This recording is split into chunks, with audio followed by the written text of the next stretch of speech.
กหัวเนาะพี่น้องหลายขี่รถมาแล้วมาเห็นหมักหัวกำปั้มอยู่บ้านน้องขามอยู่บ้านน้องเนาะแม่แต่ว่าบ่ทันอยากสุกคักทุกคนยังอยากสีแดงๆอยู่ถ้าหมากมันสุกนี่มันสีดำได้แล้วได้เห็นยังอยู่หาหันนั่น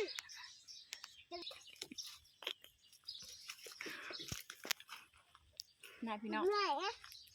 อยู่ในบ้านนะอยู่ในใกล้ๆเฮือนก้นแต่ว่าหมากหัวมันดกถ้าหมากแดงๆแบบนี้ก็สีแบบสีผาดๆอยู่อันไหนเนี่ยเขาไม่สุกคักสีดำบ้านอ้ายสลินเนาะรสชาติก็สีออกผาดๆหวาน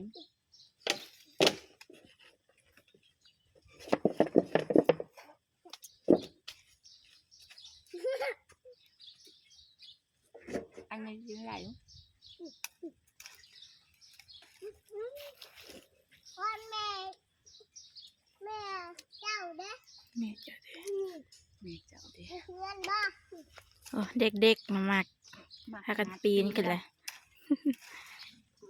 ลูกหลานสลินวางตุ๊กกันเวทต้นใบใหญ่เป็นได้หักดกเนาะดุกสงสัยเด็กหน่อยนี้เบิดคนเด็กหน่อยนี้เบิดก็ได้ก็เลยยังเหลือมีตะขี่ไก่มานอน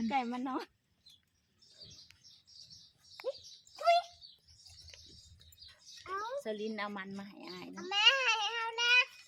มันไปกลนวานเพิ่นมาแบ่งมาให้อ้ายเพิ่นอยู่บ้านน้องขามนี่เอามันมาฝากให้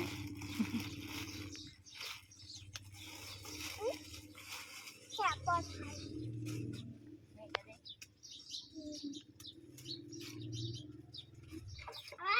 อยากกินกันนะ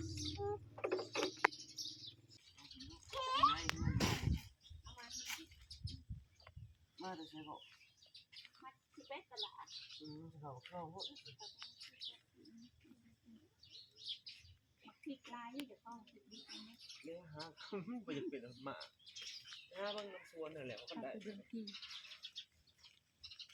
มาหัวกันเลย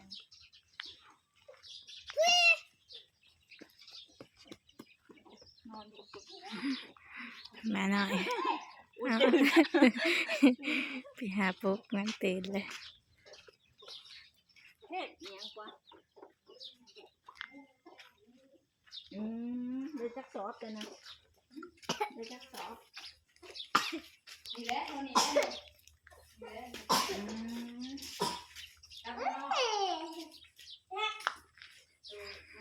คนเอามาจ่าย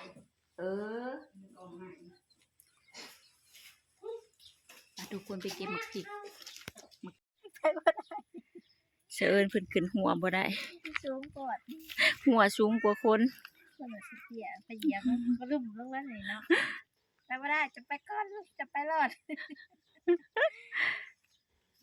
บ่มันใจขึ้นโลดได้ดอกทางขึ้นจนได้เชิญเพิ่นหาทางขึ้นบ่พอสบายดีทุกคนเพื่อจะของหัวมาได้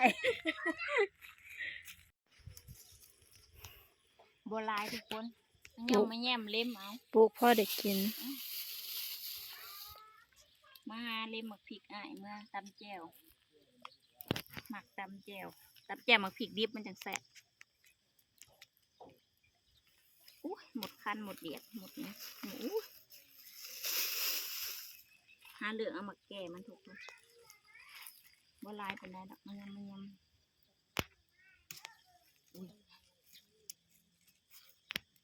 แดดว่ะแดดแห้งละน้ำเที่ยงจักหน่อยหอดจักหน่อยหนาวอยู่จักหน่อยอากาศกันคนก็เลือดเป็นไข่และอากาศเป็นแปลงพี่น้องก็ดูแลสุขภาพให้เด้อมันยังสุขภาพจะคล้องในเด้อ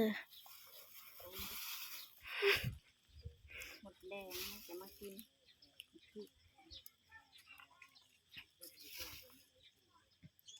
ได้บ่หลายทุกคนได้น้อยหนึงพอแล้วไว้ให้เจ้าของเพิ่นกินนำเนาะ พอได้ตามเทื่อ1 2เทื่อ นี่บ่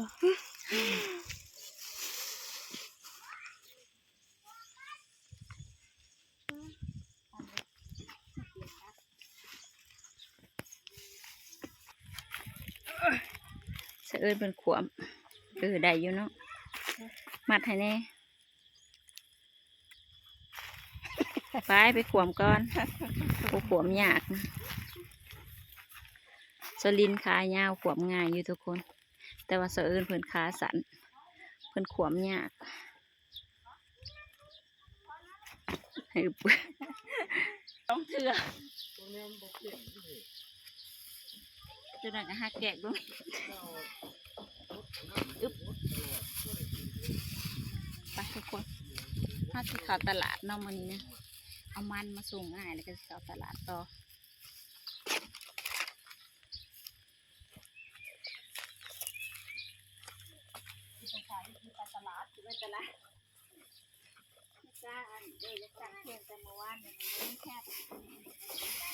พักอันสลัดเขากินเงินแก้มป่าแล้วว่า นี่ใช่สิเป็นติ๊กปลาบ่ เป็นยังว่า ซื้อก็ซื้อนะซื้อผักหอมซื้อหยังนำเนาะไปกินตอนเที่ยงกินจับปลาทุกคนเก็บผักตุ้มพลัง จะจอดเฮ็ดงานบ่ มื้อนี้น่ะลาไปมื้อนี้น่ะ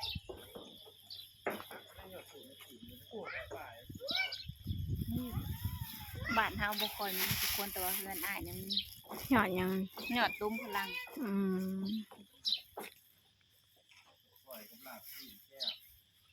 หอม พี่น้องห้องหยอดยังบ้านเฮาห้องหยอดตุ้มพลังบ่ห้องคือกันบ่ สลินแบบหอมกินแล้วหอม หอมเนาะ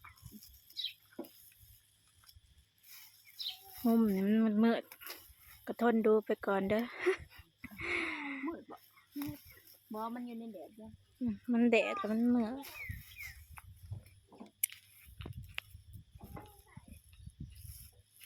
นี่ตัดงา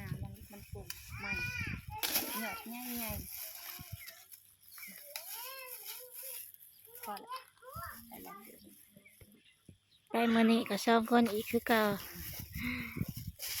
แล้วหญิงตึกธุระเพิ่นเปิดห้างเสริมสวยเพิ่นบ่ค่อยได้มานำ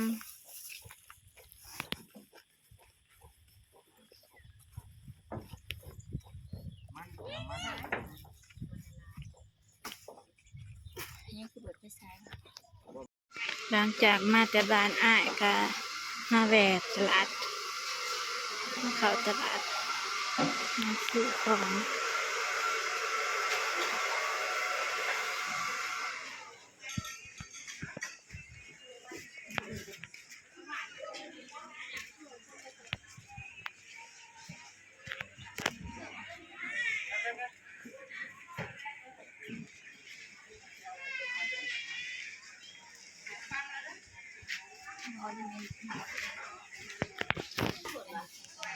4-5 เดือนมีเสียง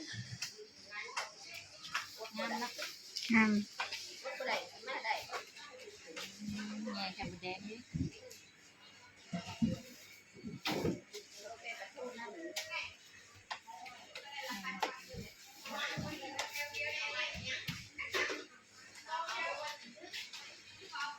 เอาเงินมาให้แม่เงินหนึ่งมาสิได้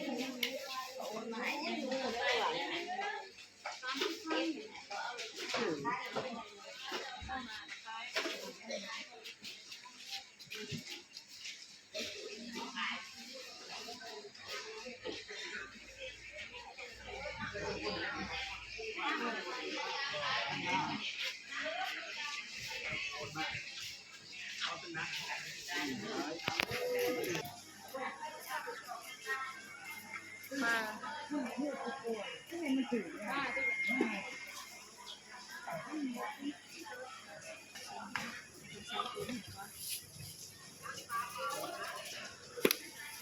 เอาว่าของมัน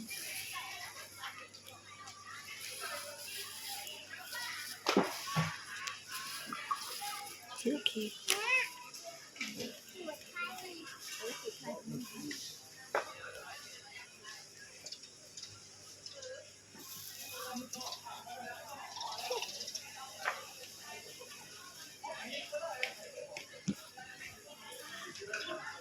น่าซื้อ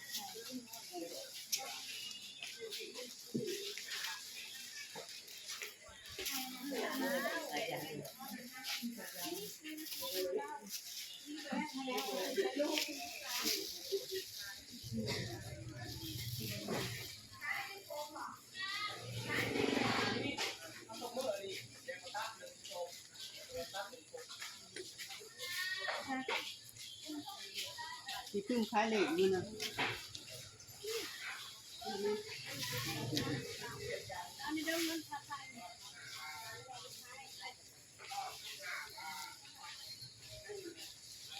เสาเอิญเพิ่นมาซื้อไข่เมื่อไว้ให้ร้านเพิ่นกินร้านเพิ่นมักไข่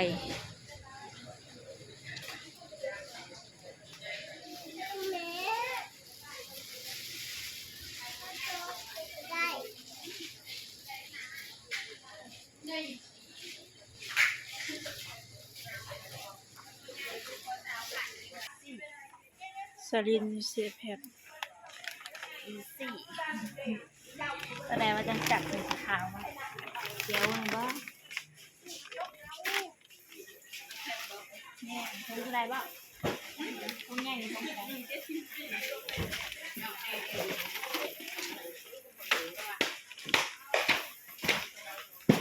โอ้ยคอยเนี่ยมันเด็กเยอะนะทำตัว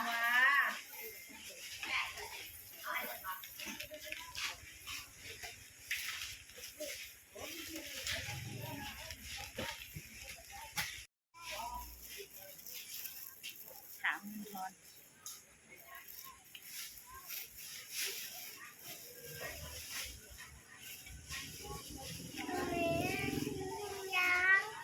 บอกว่าเมื่อกินยังเพื่อน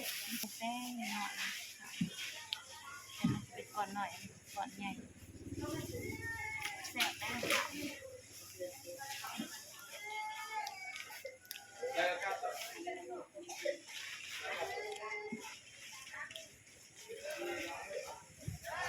ซื้อยังมาให้พ่อบ่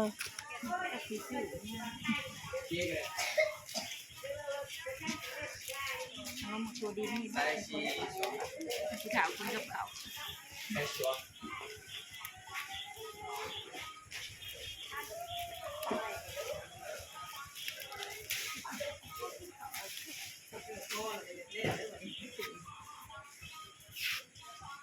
บ่มีแนวสื่อสาร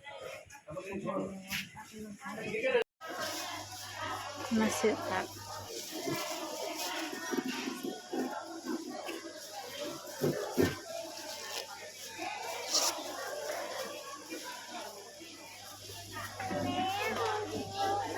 พักมือกินกับตำมะฮุงกำลังมาแต่ตลาดทุกคน ไปปับแดดฮ้อนตอนเที่ยงเด้แดดกำลังกล้าแฮงคลิปนี้ก็ขอจบเพียงสำนี้นะทุกคนคลิปหน้าพอกันใหม่บ๊ายบาย